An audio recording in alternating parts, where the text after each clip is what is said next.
MBC 아나운서들과 전국 언론노조 MBC 본부가 아나운서 부당 전보와 사찰 등 부당 노동 행위 혐의로 신동호 아나운서국장에 대한 고소장을 어제 오후 서울 서부지검에 제출했습니다. 이들은 신 국장이 2012년 파업에 참여했던 아나운서 중 11명의 부당 전보 인사에 직접 관여한 혐의를 받고 있습니다. 저의 동기는 누구보다 실력 있고 유능한 아나운서였습니다. 하지만 지난해 10월 뉴스투데이에서 갑자기 하차하게 된 이후로 무려 10개월 동안 방송을 할 수 없었습니다. 알 수 없는 이유로 배제당했고 결국 떠밀리듯 회사를 나갈 수밖에 없었습니다. 지난 5년 동안 이렇게 11명의 선배들이 그토록 사랑하던 회사를 쫓기듯 떠나고 11명의 선배들이 마이크를 빼앗기고 마지막으로 제 하나뿐인 동기가 떠나는 모습을 보면서 슬픔을 넘어 자괴감과 무력감, 패배감 때문에 괴로웠습니다. 저뿐만 아니라 남아있는 아나운서들 모두 같은 마음이었습니다. 주어진 일을 열심히 하면서 우리가 돌아갈 자리를 지키고 있으면 된다는 선배님들 말씀대로 자리를 지키고 실력을 키우고 회사가 나아지길 기다리면 될 거라고 생각했습니다. 하지만 그렇게 1년이 지나고 2년이 지나고 5년이 지나도 전혀 좋아질 기미를 보이지 않았습니다. 오히려 사무실 빈자리는 더 많아졌고 우리의 상처는 더 깊어졌습니다. 뉴스를 진행하는 동료 아나운서들은 늘 불안했고 마음을 졸였습니다. 오늘 PCT에는 어떤 뉴스가 있을까 두려웠습니다. 뉴스를 전하는 사람으로서 확신을 가지고 사실을 전해야 하는데 이미 방향이 정해져 있는 뉴스, 수정하고 싶어도 수정할 수 없는 앵커 멘트를 읽어야 했습니다.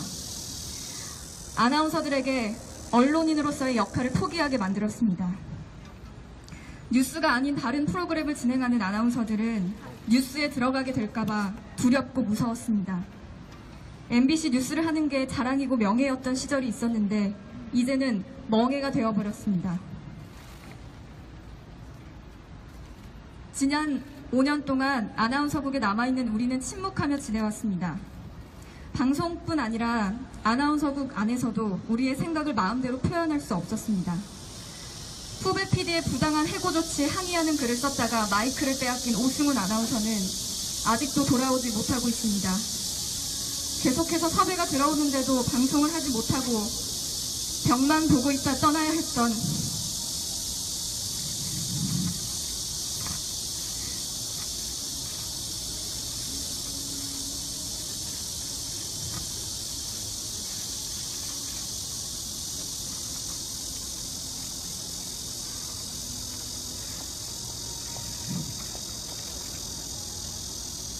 저의 동기 김소영 아나운서. 그 다음 차례는 누가 될지 알 수 없습니다. 한 번도 아니고 두 번도 아니고 계속해서 이런 일이 일어나는 것을 보면서 두려웠습니다. 다음은 나일까? 아니면 내 옆자리에 있는 선배님일까? 정당하게 할 수 있는 말들도 사소한 의견 개진도 건전한 비판도 아무것도 할 수 없었습니다. 동료들이 쫓겨나고 견디다 못해 회사를 떠나는 모습을 보면서 사무실에 가만히 앉아있는 게 너무 고통스러웠습니다. 늦었지만 저희가 이제 그토록 소중하게 생각하는 방송을 미련 없이 내려놓고 나올 수 있었던 이유는 할 수 있는 일이 이것밖에 없기 때문입니다. 더 이상 그 누구도 떠나는 모습을 가만히 앉아서 지켜볼 수는 없습니다. 우리가 언제 다시 마이크 앞에 설 수 있을지 알 수 없습니다. 어쩌면 다시 돌아갈 수 없을지도 모르겠습니다. 선배님들이 그랬던 것처럼 드라마 소품실이나 스케이트장 관리를 해야 할지도 모릅니다. 하지만 더 이상 저희는 겁내지 않겠습니다. MBC 아나운서들이 온전히 제자리로 돌아올 때까지 모든 것을 내려놓고 끝까지 싸우겠습니다. 선배님들과 함께 부끄럽지 않은 어디서든 떳떳하게 자랑스럽게 얘기할 수 있는 그런 방송을 하고 싶습니다. 감사합니다. 저에겐 고통스러운 일이지만 다시는 이런 일이 MBC에서 대한민국 땅에서 일어나서는 안 된다는 간절한 심정으로 이 자리에 섰습니다. 2012년 파업 이후 저는 여러 방송 업무에서 배제됐고 휴직 후 돌아온 2015년 이후에는 오로지 라디오 뉴스만 했습니다. 그런데 어느 날 그나마 하고 있던 라디오 저녁 종합 뉴스마저도 내려오라는 통보를 받았습니다.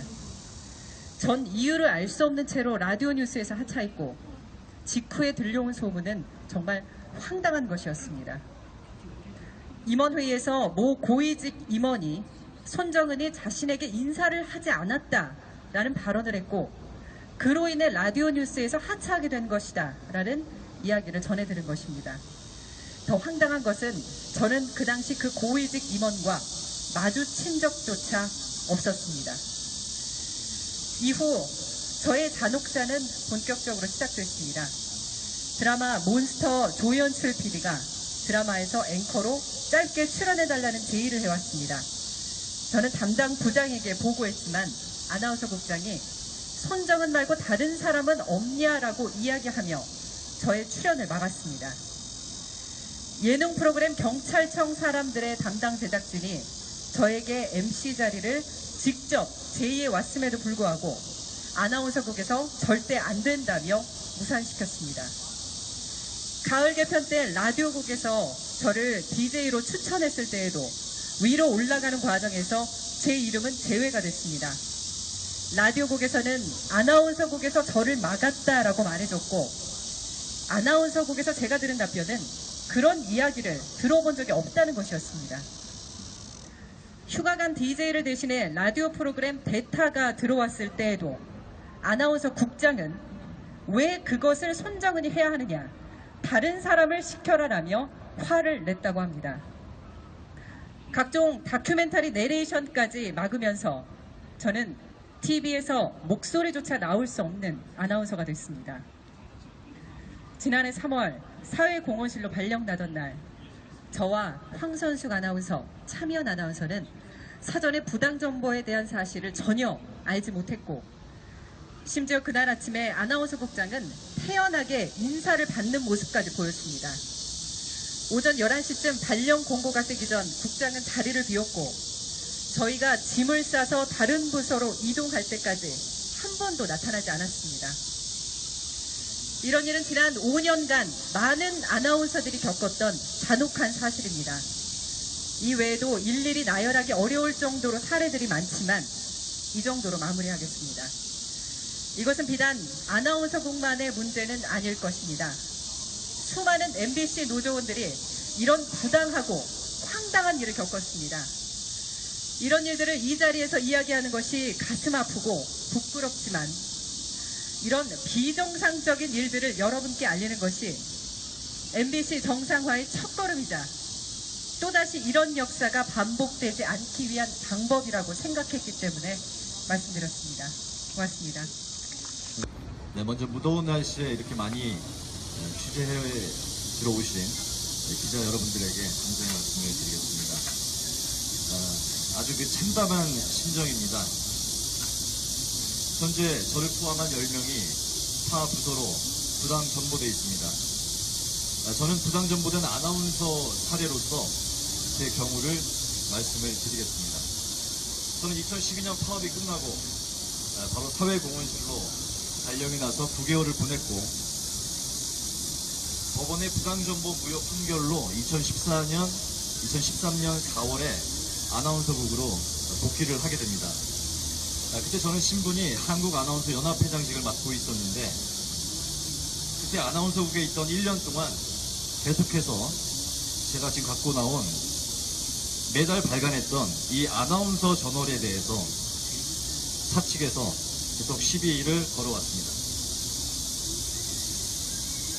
경영진들이 매우 불편해한다. 그런 이야기를 당시 담당 부장으로부터 수차례 들었습니다.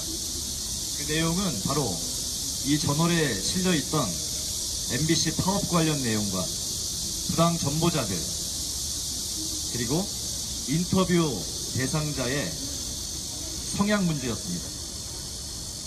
2013년 8월 후에 해직 언론인과 우리 아나운서 노조원들이 남산 걷기 대회를 함께 한 적이 있습니다. 그 소식을 이 저널에 여러 지면에 걸쳐서 실었었고, 또 참석자인, 그때 당시 해직자인, 지금도 해직자입니다만, 최승호 PD 인터뷰도 실었습니다. 그리고 박원순 서울시장과 손석희 JTBC 보도부문 사장의 인터뷰도 저희 저널에 실었습니다. 이 두 분 인터뷰에는 어떠한 정치적인 내용이 저널에 실려 있지 않습니다. 그런데도 왜 하필 박원순, 손석희냐며 매우 경영진이 불쾌해한다는 이야기를 담당 부장으로부터 들었습니다. 그리고 수개월이 지나서 저는 2014년 4월에 이번에는 속칭 1급 정치범 수용소라고 불리는 주조의 MD로 발령이 나게 됩니다. 당시, 지금도 국장입니다만, 당시 신동호 국장을 찾아가서 부당정보에 대한 이유를 물었습니다. 신동호 국장은 저에게 정확히 이런 워딩으로 이야기를 했습니다. 그런 거는 가르쳐주지 않는다. 회사는 말합니다. 부당 정보자들의 발령지는, 그 기준은 그 사람이 가장 능력을 잘 발휘할 수 있는 곳으로 발령을 낸다고. 그러면 제가 가장 잘할 수 있는 일이 주조의 MD입니까? 김범도 아나운서가 가장 잘할 수 있는 일이 MBC 스케이트장 관리입니까? 제 뒤에 있는 황선숙 아나운서, 입사 31년차 아나운서입니다. 라디오 건강 프로그램을 10년을 진행을 해서 저희 동료들 사이에서는 건강 프로그램의 전문자로 통합니다. 본인이 그런 전문성 강화를 위해서 의학 관련 대학원까지 진학해서 주경야독으로 공부를 했습니다. 그런 황선숙 아나운서의 마이크를 뺏고 가장 잘할 수 있는 일이 지금 심의국에서 프로그램을 심의하는 일입니까? 아나운서 조직은 50명입니다. 50명 조직에 12명이 퇴사했고 11명의 아나운서가 부당 전보됐습니다.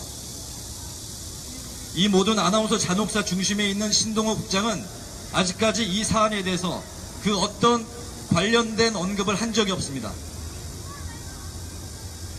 그리고 무려 5년 동안 국장으로 있습니다. 이제 우리는 그에게 더 이상 양심 운운할 필요조차 느끼지 못합니다. 말이 필요 없습니다. 개인의 영달을 위해서 동료 아나운서들을 팔아치운 신동호 국장은 즉각 사퇴해야 합니다. 이 싸움은 비단 남아있는 우리 아나운서들만의 싸움이 아닙니다. 이미 퇴사한 12명의 동료 아나운서들이 우리에게 이번에는 꼭 승리해달라고. 이번에는 제 사례를 좀 말씀을 드릴까 합니다. 저 역시도 2012년도 171 파업 이후 7월 17일에 그날 저녁에 생긴 미래전략실이라는 곳으로 발령이 납니다. 다음날 그곳으로 갔더니 아무것도 없습니다. 심지어 정수기도 없어서 옆 사무실에 물을 얻으러 갔습니다. 그곳에 제가 있을 때 제 대학교 모교에서 특강대회가 들어왔습니다. 뭐 직업탐구 뭐 이런 거였죠. 그때 당시 부서장은 저에게 너가 지금 아나운서가 아니니까 넌 아나운서 아니지 않냐, 아나운서국에 있는 아나운서를 보내라 라고 저에게 얘기를 했습니다. 그리고 불과 몇 달 후 그 부서장은 저를 따로 불러 본인 지인의 딸이 아나운서 시험을 준비하고 있으니 한번 만나달라고 얘기했습니다. 이 정도로 한 사람의 직업에 대한 가치와 존중이 없는 사람이 현재 지역사 사장입니다. 약 9개월 후 미래전략실 생활을 마치고 2013년 4월 9일 부당정보 가처분 신청 승소로 아나운서국에 복귀했습니다. 그 후 약 석 달 동안 3분짜리 라디오 뉴스를 제외한 전 프로그램에서 방송 출연 금지를 당했습니다.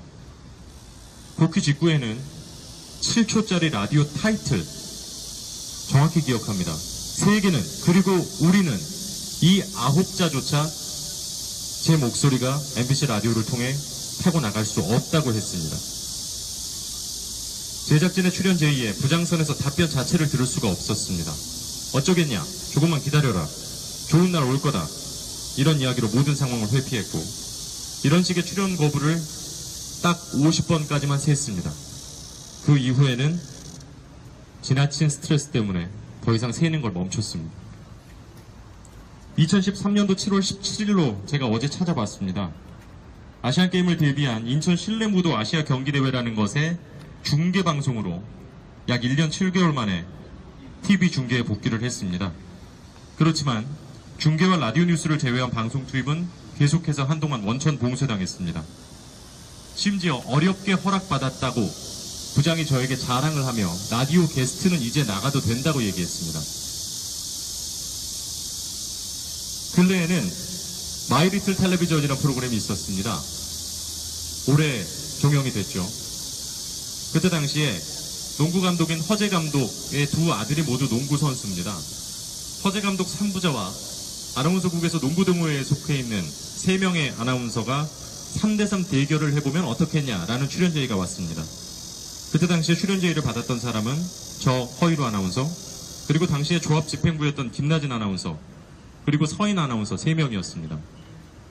김나진 아나운서가 직접 제작진의 전화를 받았고 허이루와 김나진은 불가능하다. 서인 아나운서 혼자 나갈 수 있다. 라고 연락을 받았습니다. 그 지점이 궁금하시면 직접 통화를 한 김나진 아나운서에게 잠시 후 물어보시면 될 겁니다. 서인 아나운서는 셋이 같이 나가면 몰라도 나 혼자 프로그램에 출연할 수는 없다고 고사를 했고 결국 3명 모두 출연이 불발됐습니다. 제가 가장 최근에 한 방송이 스테판 커리가 왔을 때 제가 했던 농구 중계 역할로 무한도전에 출연을 했습니다. 그때 당시에 부장은 녹화 직전에 김태우 PD에게 연락을 받아서 어렵게 설득을 했다. 출연을 해도 좋다라고 저에게 이야기를 했고 저는 저도 모르게 애써주셔서 고맙습니다라고 부장에게 이야기를 했습니다. 생각을 해보십시오. 제작진의 출연 요구에 거기에 많은 아나운서가 출연을 하는 일이 과연 애쓸 일이며 이것이 과연 내가 내 담당 부장에게 감사하다고 말할 일인가. 제작진이 요구하는 출연진이 그 프로그램에 출연하는 게 과연 어렵게 허락을 득해야만 하고 그것에 대해 출연하는 아나운서가 담당 부장에게 감사하다고 인사를 해야 할 일인가. 아나운서국에 남아있는 우리는 침묵하며 지내왔습니다. 방송뿐 아니라 아나운서국 안에서도 우리의 생각을 마음대로 표현할 수 없었습니다. 후배 PD의 부당한 해고 조치에 항의하는 글을 썼다가 마이크를 빼앗긴 오승훈 아나운서는 아직도 돌아오지 못하고 있습니다. 계속해서 섭외가 들어오는데도 방송을 하지 못하고 벽만 보고 있다 떠나야 했던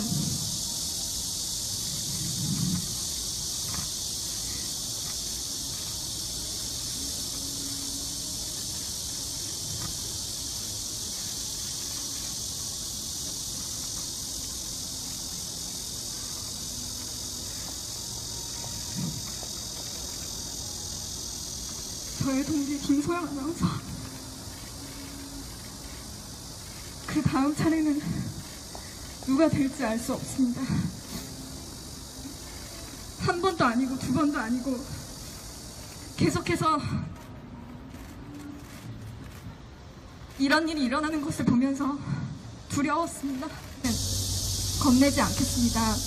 MBC 아나운서들이 온전히 제자리로 돌아올 때까지 모든 것을 내려놓고 끝까지 싸우겠습니다. 선배님들과 함께 부끄럽지 않은 어디서든 떳떳하게 자랑스럽게 얘기할 수 있는 그런 방송을 하고 싶습니다. 감사합니다.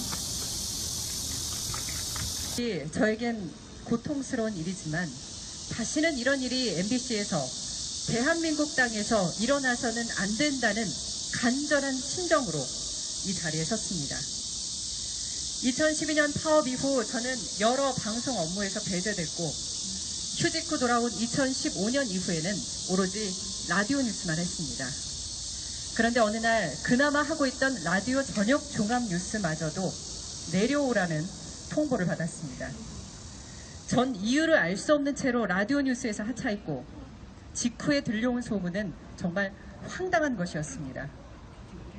임원회의에서 모 고위직 임원이 손정은이 자신에게 인사를 하지 않았다라는 발언을 했고 MBC 아나운서들과 전국 언론노조 MBC 본부가 아나운서 부당 전보와 사찰 등 부당 노동 행위 혐의로 신동호 아나운서국장에 대한 고소장을 어제 오후 서울 서부지검에 제출했습니다.